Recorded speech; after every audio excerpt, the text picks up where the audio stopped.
ಈ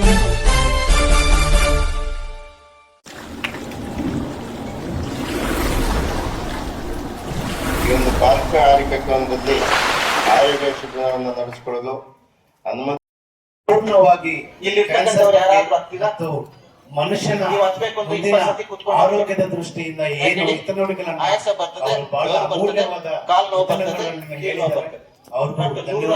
ವರ್ಷದ ಮುದುಕಿ ಅಂತಂದ್ರೆ ಅವ್ರು ತಿಂದಿರ್ತಕ್ಕಂಥ ಆಹಾರ ಪೌಷ್ಟಿಕ. ಮುಳಬಾಗಲ್ ರೋಟರಿ ಸೆಂಟ್ರಲ್ ಮತ್ತು Rotary Bengaluru south parade club ಮತ್ತು ಮುಖ್ಯವಾಗಿ ಇಂಡಿಯನ್ ಕ್ಯಾನ್ಸರ್ ಸೊಸೈಟಿಯಿಂದ ಹೆಬ್ಬಳ್ಳಿ ಸರ್ಕಾರಿ ಆಸ್ಪತ್ರೆಯಲ್ಲಿ ಇವತ್ತು ಏನು ಕ್ಯಾನ್ಸರ್ ತಪಾಸಣಾ ಶಿಬಿರವನ್ನ ಏರ್ಪಡಿಸಿದಾರೋ ಇದಕ್ಕೆ ಅಧ್ಯಕ್ಷತೆಯನ್ನು ವಹಿಸಿ ಆಗಮಿಸಿರ್ತಕ್ಕಂಥ ಆಸೀನರಾಗಿರ್ತಕ್ಕಂಥ ನಮ್ಮ ಮುಳಬಾಗಲ್ ಸೆಂಟ್ರಲ್ ರೋಟರಿ ಅಧ್ಯಕ್ಷರು ಸ್ನೇಹಿತರು ಆಗಿರ್ತಕ್ಕಂಥ ಶಂಕರ್ ಸರ್ ಅವರೇ ಮತ್ತು ನಮ್ಮ ರೋಟರಿ ಕ್ಲಬ್ನ ಕಾರ್ಯದರ್ಶಿಗಳು ಆಗಿರ್ತಕ್ಕಂಥ ರಾಘವೇಂದ್ರ ಅವರೇ ಮತ್ತು ನಮ್ಮ ಬೆಂಗಳೂರು ಸೌತ್ ಪರೇಡ್ ಕ್ಲಬ್ನ ಅಧ್ಯಕ್ಷರಾಗಿರ್ತಕ್ಕಂಥ ಅರ್ಜುನ್ ಸರ್ ಅವರೇ, ಮೇಡಮ್ ವೈಭವ್ ಅವರೇ,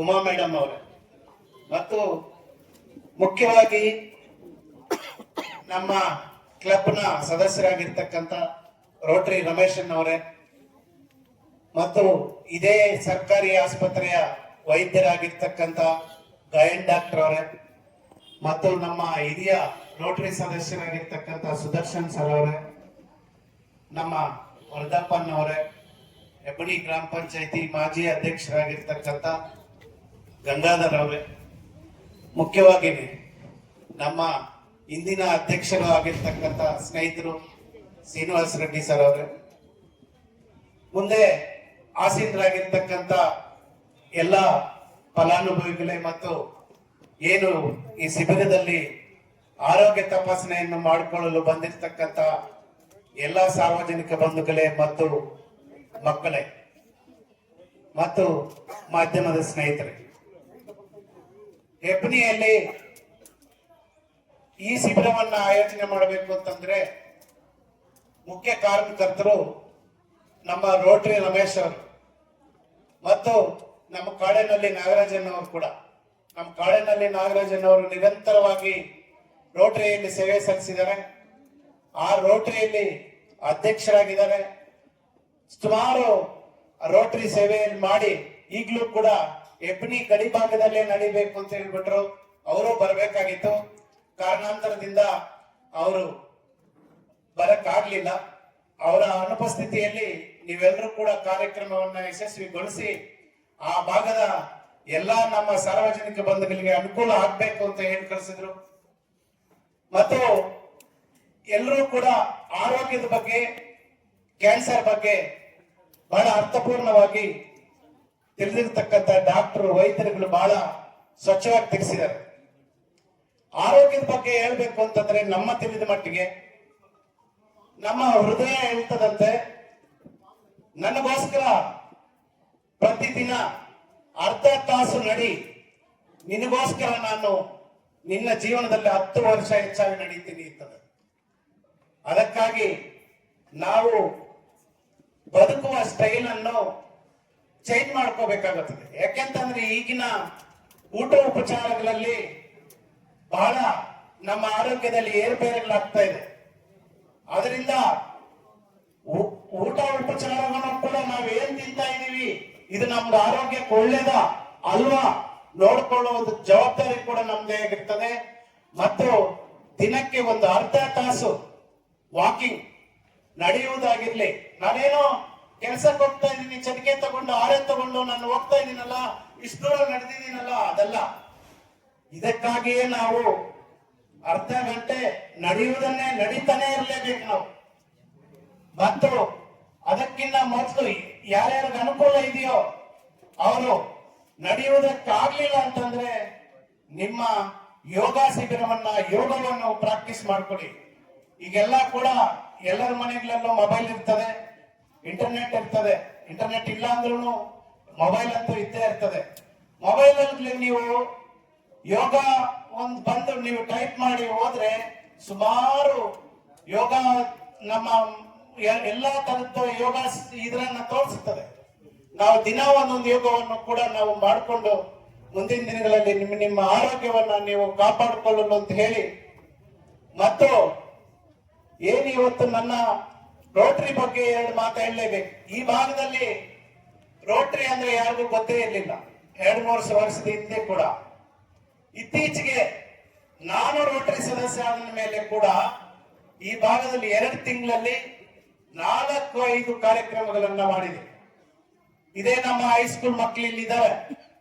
ನಿಮ್ಗೆಲ್ಲರಿಗೂ ಕೂಡ ಹಳ್ಳಿಗಳಿಂದ ತಾವೇನು 2 ಕಿಲೋಮೀಟರ್ 3 ಕಿಲೋಮೀಟರ್ ನಡ್ಕೊಂಡ್ ಬರ್ತಾ ಇದ್ರಿ ಹೆಣ್ಮಕ್ಳು, ನಿಮ್ಗೆಲ್ಲರಿಗೂ ಕೂಡ ನಮ್ಮ ರೋಟರಿ ಕ್ಲಬ್ ಸಹಾಯದಿಂದ ನಾನು ಕೂಡ ಕೈ ಜೋಡಿಸಿ ನಿಮ್ಮೆಲ್ಲರಿಗೂ ಕೂಡ ಸೈಕಲ್ ವಿತರಣೆಯನ್ನು ಮಾಡಿದ್ವಿ.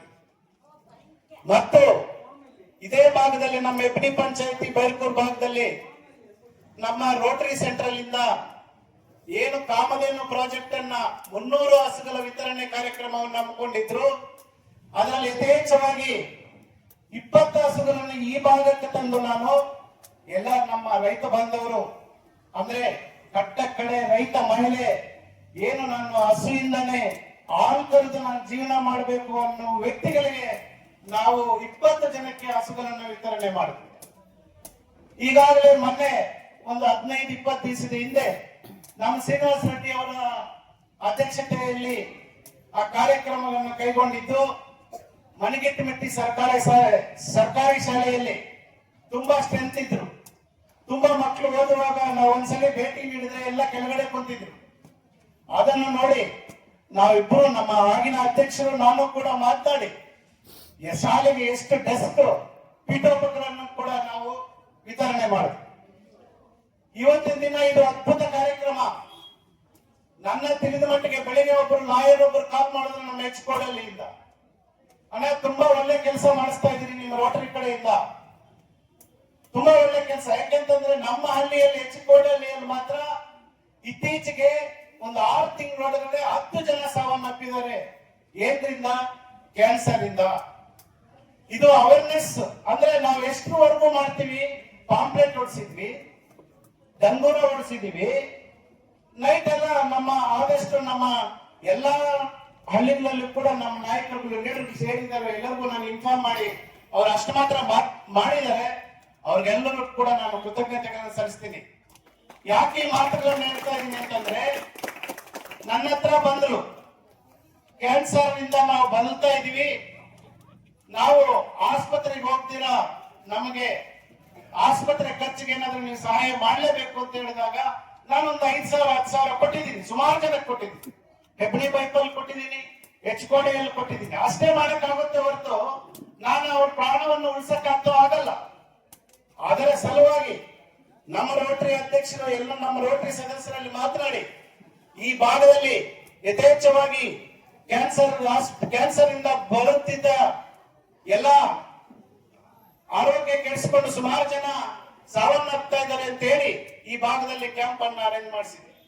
ನಾವು ಕಾಸು ಕೊಟ್ಟರೆ ಉಳಿಯಲ್ಲ, ಬಟ್ ಈ ತರ ಮಾಡಿದ್ರೆ ಅಂತೂ ಏನು ಮುಂದಿನ ಅವರಿಗಾದ್ರೂ ಮಾಡ್ಬೋದು. ಯಾರು ಕ್ಯಾನ್ಸರ್ ಫಸ್ಟ್ ಕೇಸ್ ಬರ್ತಾ ಇದೆಯೋ ಫಸ್ಟೇ ತಿಳ್ಕೊಂಡ್ರೆ ಅಟ್ಲೀಸ್ಟ್ ಅವರ ಅವೇರ್ನೆಸ್ ಬರುತ್ತೆ, ಅವರ ಆರೋಗ್ಯವನ್ನು ಕಾಪಾಡ್ಕೋಬಹುದು ಅಂತ ಹೇಳಿ ಎಲ್ಲರೂ ಕೂಡ ಬನ್ನಿ ಅಂತ ಹೇಳಿ ನಿನ್ನೆ ಮೊನ್ನೆಯಿಂದ ಕೂಡ ನಾವು ಎಲ್ಲರಿಗೂ ಆದಷ್ಟು ಎಲ್ಲಾ ಗ್ರೂಪ್ಗಳಲ್ಲಿ ಶೇರ್ ಮಾಡಿ, ಮೊದಲೇ ಕೂಡ ನಾನು ನಮ್ಮ ಅಧ್ಯಕ್ಷರ ಜೊತೆ ಕುಂತು ಒಂದು ಪ್ರೆಸ್ ಮೀಟ್ ಅನ್ನು ಕೂಡ ಕೊಟ್ಟಿದ್ವಿ.